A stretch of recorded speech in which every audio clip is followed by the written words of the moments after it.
Hi, today I want to talk about what makes a poem a poem. For most people, we are told that a poem is rhymes.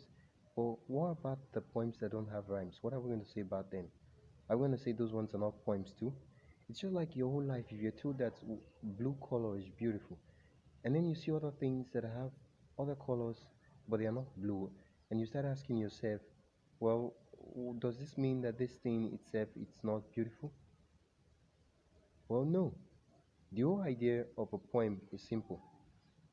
A poem, we could also have been told, is is a poem because it has certain forms of devices. But we've seen poems that were written simply, like in a burst of sense, so simple that we understand those poems, yet they are poems. So the question is, what makes a poem a poem? Well, it's simple. I'll give an analogy. A poem is like a meal. Let's say rice, jollof rice, fried rice. You prepare the meal. You put carrots, you put cheese, cabbage in the fried rice. But the cabbage or the carrot isn't what makes the fried rice fried rice. Neither is it the rice what makes the fried rice fried rice. So if you were to remove the rice, prepare it, it will be something else, maybe white rice, jollof rice, but not fried rice. If you were to remove the cabbage and say, oh, it will be cabbage.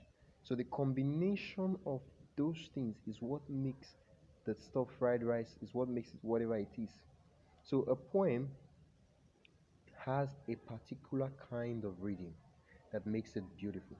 I'm not talking about the pentameter reading or that, no, because free verse. When you read a poem, there is a particular rhythm to it that it has, that even if you were to mix it up together, it will sound in a particular way that you keep asking yourself, is this a poem? Are you sure this is not a poem? Are you sure this is not a poem? Are you sure this is not a poem? So what makes a poem is a combination of these devices, but it doesn't necessarily mean that it must have each of those devices because we see poems move from device to device. But it has this rhythm. It doesn't mean that it has to be a song. No, that's not what I'm saying. A poem that has to be a song is probably a lyrical poem. But it has a particular rhythm that when you read it, you're like, wow, this is what makes it beautiful. So until next time, keep writing. What do you think makes a poem a poem?